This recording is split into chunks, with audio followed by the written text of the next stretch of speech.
지옥 입성. 주위는 온통 짙은 어둠과 칼날 같은 바람뿐이다. 혀끝으로 입술을 쓸어 보았지만 오히려 씁쓸함만 잔뜩 묻어났다. 여기가 어디일까? 나는 바위처럼 무겁게 느껴지는 눈꺼풀을 힘겹게 치켜떴다. 그러나 한동안 희뿌연 그림자가 눈앞을 가려 주위를 분간할 수가 없었다. 손바닥을 두 눈에 대고 지그시 눌렀다가 다시 눈을 깜빡거리면서 나는 어둠이 눈에 익을 때까지 기다렸다. 한참 만에야 주위에 빽빽히 둘러선 나무들의 그림자가 어렴풋이 눈안에 들어왔다. 하늘을 가린 울창한 나무들이 잔가지와 잎사귀를 떨며 요란한 소리를 내고 있었다. 그 소리는 영혼의 흐느낌 같기도 하고 고통에 겨운 발악 같기도 했다. 내가 왜 이런 곳까지 와서 정신을 잃었는지 영문을 모른 채 어리둥절해하며 주위를 둘러보았다. 다음 순간 내가 살아왔던 지난 35년의 세월이 빠른 필름처럼 눈앞을 스쳐갔다. 그동안 나는 허세와 현악에 젖어 오만하였고 편견과 아집에 사로잡혀 하느님을 외면한 채 얼마나 방탕하였던가. 인생의 절반쯤 되는 그 긴 세월 동안 절대적 가치와 신념을 잃은 채 온몸이 물에 젖은 손뭉치처럼 무겁게 느껴졌고 마치 깊은 늪 속에 빠져든 것처럼 꼼짝할 수가 없었다. 아, 이러다가 영영 이곳에 그대로 주저앉아 죽게 되는 것은 아닐까? 갑작스런 공포가 목을 옥죄어 왔다. 나는 충혈된 눈을 부릅뜨고 한 손으로 바위를 짚고는 힘겹게 몸을 일으켜 세웠다. 입속에서는 흙먼지가 씹히고 콧속이며 귓속에서도 굵은 먼지들이 서걱거렸다.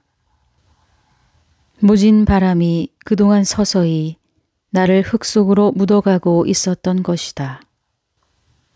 도대체 어디로 가야 하는 걸까?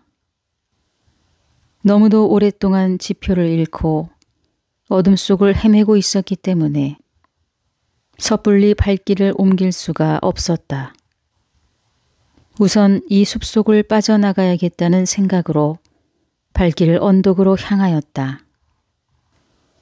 거대한 땅덩어리는 나를 흡수해 버리려는 듯 발을 잡고 놓아주질 않았다. 힘겹게 한 걸음 한 걸음 발끝을 끌며 겨우 언덕 기슭에까지 이르렀다.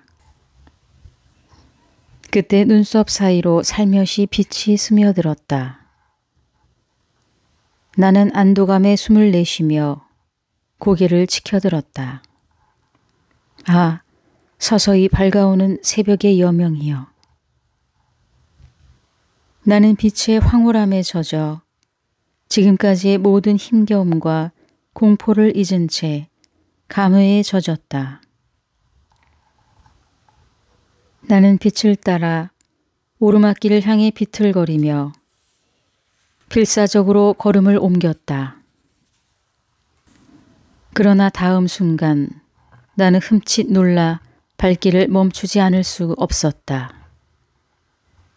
온몸에 얼룩얼룩한 점이 번들거리는 표범 한 마리가 민첩하게 나의 앞을 가로막았기 때문이다.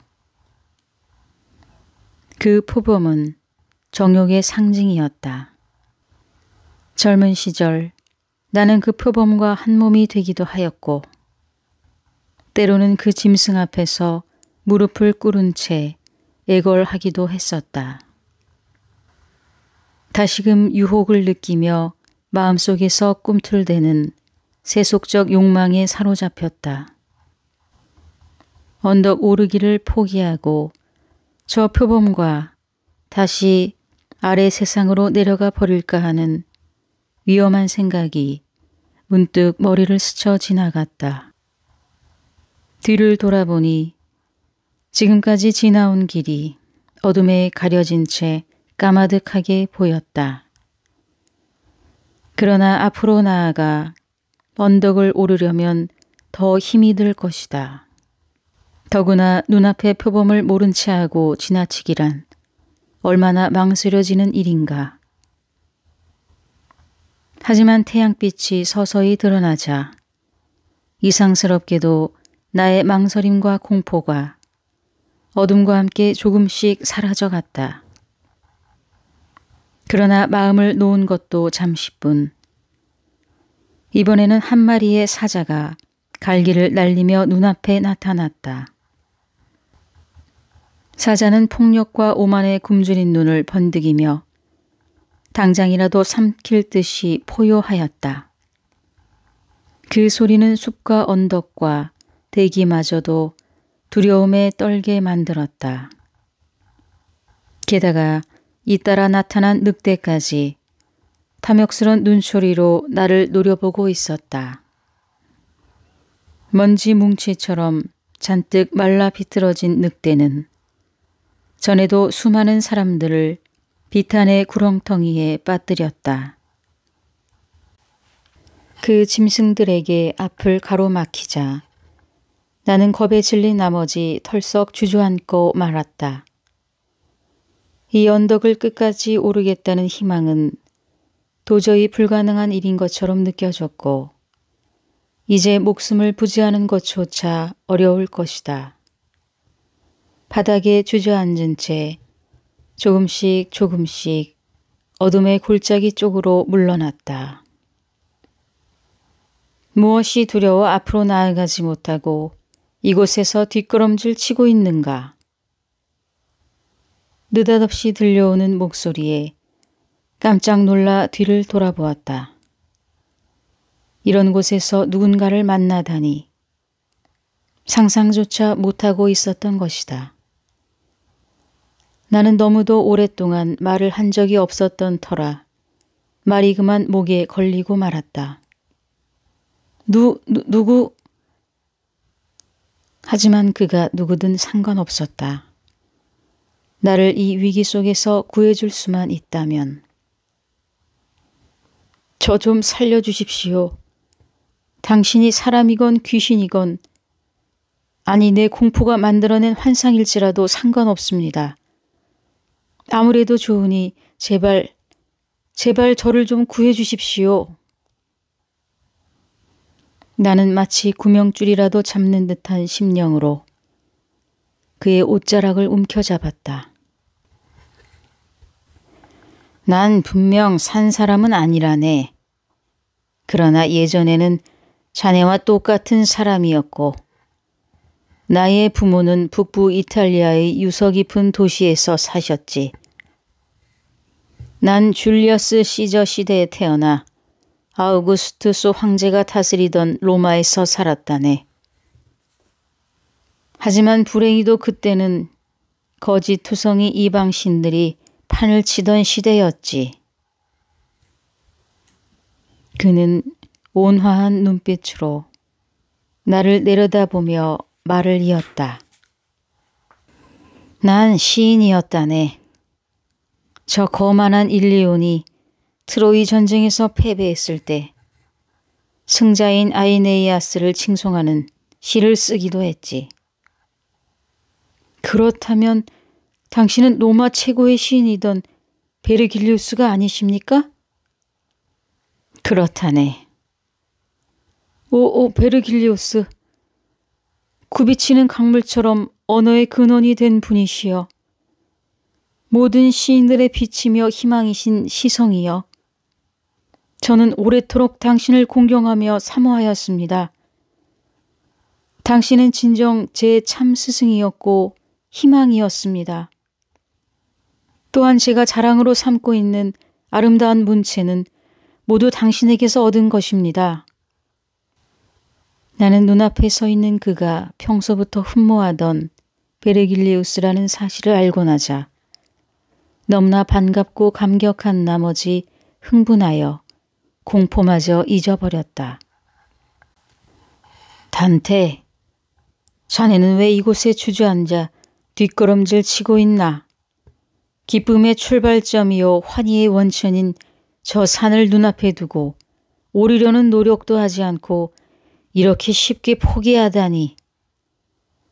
아무것도 얻지 못하고 다시 세속적인 곳으로 돌아가겠다는 건가?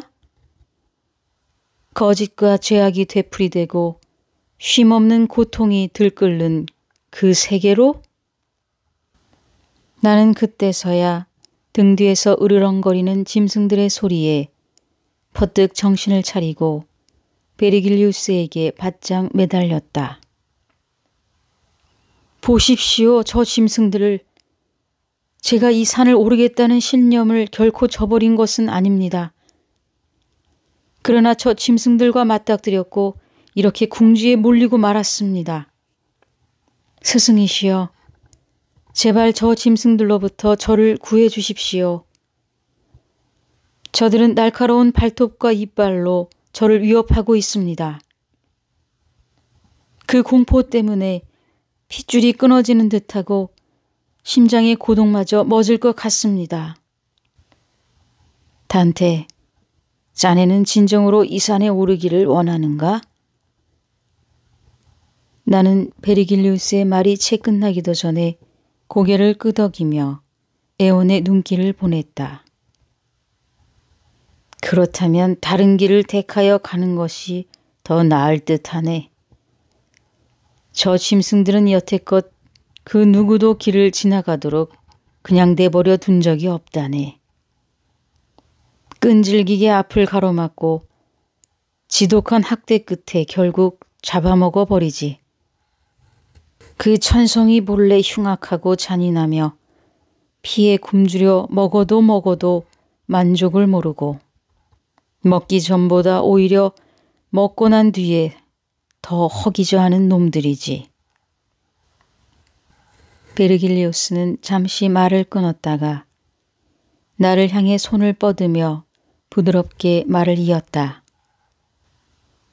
자네가 스스로를 구하고 싶다면 내 뒤를 따르게. 내 기꺼이 자네의 안내자가 되겠네.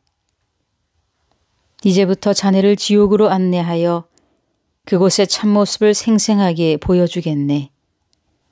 자네는 그곳에서 절망의 처절한 외침을 들을 것이며 자네보다 앞서 살아간 사람들의 망령이 고통 속에서 몸부림치다가 차라리 영혼까지도 소멸되는 두 번째 죽음을 애원하고 있는 광경을 두 눈으로 똑똑히 보게 될 걸세.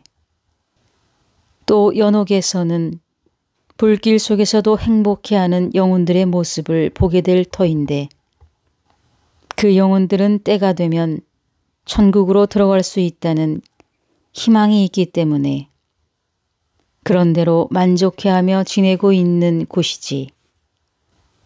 그곳을 지난 후엔 자네를 고결한 영혼 베아트리치에게 맡기겠네. 그녀가 자네를 천국으로 안내해 줄 걸세. 나는 하느님의 율법을 어긴 대가로 천국에 들어갈 수가 없다네. 자네를 끝까지 안내할 수 없다는 사실이 매우 유감스럽군. 나는 그저 숨막히는 감동 속에서 시인 베르길리우스의 손을 꽉 잡았다. 스승 베르길리우스여, 부탁드립니다. 이렇게 간절히 청하오니 이 재앙과 큰 고난으로부터 벗어날 수 있도록 저를 구해 주십시오. 또 방금 말씀하신 연옥과 지옥을 볼 수 있도록 안내자가 되어 주시고 아울러 제가 천국의 열쇠를 얻을 수 있도록 도와주십시오. 베르길리우스는 가볍게 미소를 지으며 맞잡았던 손을 놓고 천천히 걷기 시작했다. 나는 베르길리우스가 내 부탁을 승낙하였음을 깨달았다. 보이지 않는 무엇인가에 이끌리듯 나는 자연스럽게 그의 뒤를 따랐다.